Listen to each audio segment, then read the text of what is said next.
না করেন আল্লাহ তাআলা আপনাকে জীবনও ধরবে না।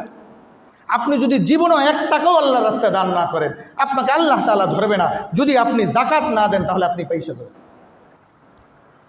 আপনি যদি যাকাত না দেন আল্লাহর কাছে আপনি ধরা খায়া যাবেন। আপনি দান না করেন তাতে আল্লাহ বলবে আমার কোনো সমস্যা নেই, দান করলে তোমার মর্যাদা বাড়বে, দান করলে তোমার মাকাম বাড়বে।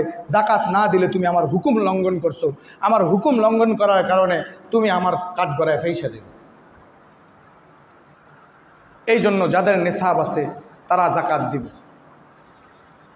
এখন আসেন হুজুর যাকাতের টাকা দিয়া কি লুঙ্গি কাপড় শাড়ি কিনা দিলে কি যাকাত আদায় হবে? প্রশ্ন আছে না, আমাদের সমাজে আছে না, লুঙ্গি দেই কাপড় দেই শাড়ি দিয়ে আছে না? প্রশ্ন এটা, হুজুর যাকাতের টাকা দিয়া লুঙ্গি কাপড় এগুলা কিনা দিলে কি যাকাত আদায় হবে? প্রশ্নটা করছি। এবার একটা আমার কথা আগে বোঝেন।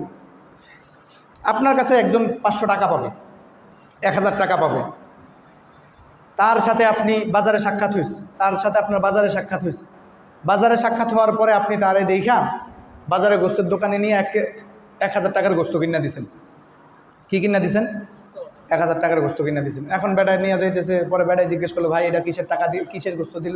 কই যে তুমি যে আমার কাছে 1000 টাকা পাইতা, 1000 টাকার গোস্ত কিনা দিলাম। এখন বলেন তো দেখি আপনার কি সেটা একটা মাটিত ফরবো? এটা তোমার কাছে আমি টাকা পাই, তুমি আমাকে টাকা দিবা।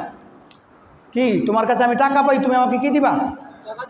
টাকা দিবা। আল্লাহ বলতেছেন অফি আমওয়ালিহিম হাক্কুল লিসাইলি ওয়াল মাহরুম, এটা তুমি গরিবকে দেওয়া, এটা হক, গরিবের হক। গরিবের হক গরিবকে টাকা বুঝায় দেওয়া, গরিবের হক হলো গরিবকে টাকা বুঝায় দেওয়া। এবার গরিব এটা দিয়ে গোস্ত কিনবো না, টমেটো কিনবো না, আলু সব বেগুনি কিনা খাবে, এটা গরিবের ব্যাপার, তোমার ব্যাপার না। তুমি যে লুঙ্গি কিনা দিলা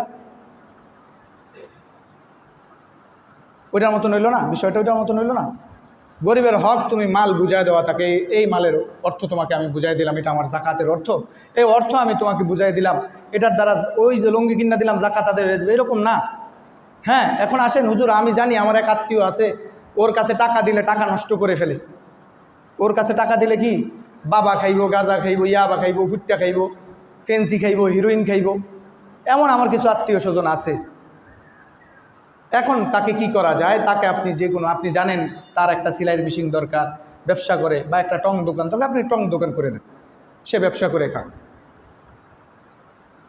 যদি তার হাতে টাকা দিলে মনে হয় নষ্ট করে ফেলবে, তাহলে আপনি তাকে একটা রাস্তা খুলে